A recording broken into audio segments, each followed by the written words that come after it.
¿Sabías que Apple estuvo a punto de desaparecer? Sí, el iPhone estuvo a punto de no existir. Imagínate finales de los 70. Las computadoras ya existían, pero no eran personales. Eran máquinas frías, grandes, hechas para oficinas, universidades o gente técnica. Si no sabías usarlas, te hacían sentir fuera de lugar. No eran para ti. Y justo ahí es donde empieza Apple. Steve Jobs y Steve Wozniak no estaban pensando en dominar el mundo. Pensaban en algo mucho más concreto. ¿Y si una computadora pudiera sentirse cercana? Wozniak sabía construirla. Era brillante técnicamente. Jobs no era ingeniero, pero entendía algo igual de importante: cómo convertir una idea técnica en algo que la gente quisiera comprar. Desde el inicio, Apple no fue solo tecnología, fue tecnología explicada.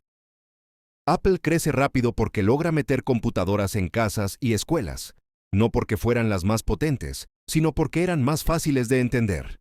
Eso se traduce en ventas, en fama y en dinero. Apple sale a bolsa, y de pronto se convierte en una de las empresas más comentadas del momento. Jobs se vuelve una figura central, joven, carismático, convincente y con mucho poder muy rápido. Y ahí empieza el primer problema serio. Apple ya no es una startup. Ahora hay inversionistas, juntas directivas, presión por resultados. Jobs sigue siendo visionario, pero también es impulsivo, exigente, extremo.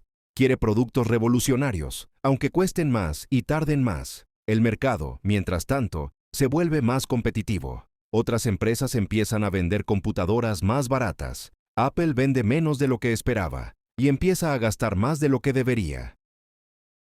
La empresa entra en tensión interna. Para ordenarla, la junta decide traer a un ejecutivo más tradicional, alguien que supuestamente pueda darle estabilidad.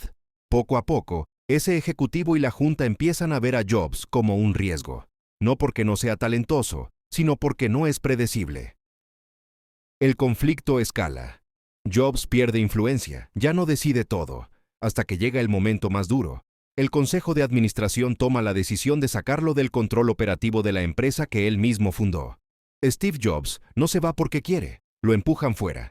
Se va humillado, enojado, con la sensación de haber sido expulsado de su propia casa. Para Apple, la decisión parecía lógica: quitar al elemento caótico y volverse una empresa más adulta. Para Jobs, fue un golpe personal, pero también una lección que en ese momento no entendía. Apple sigue sin él.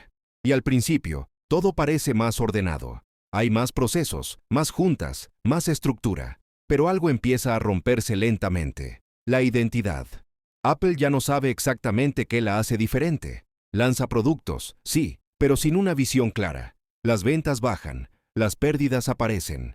En los 90, Apple ya no es la empresa innovadora de antes. Es una empresa confundida, sobreviviendo de su reputación pasada. Y ahí ocurre lo impensable. Apple está tan mal que necesita ayuda externa. Necesita ideas, rumbo, identidad.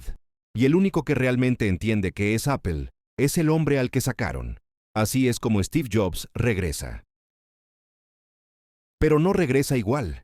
No vuelve como el joven impulsivo. Vuelve más frío, más estratégico, más consciente del dinero. Y lo primero que hace no es lanzar un producto, es recortar.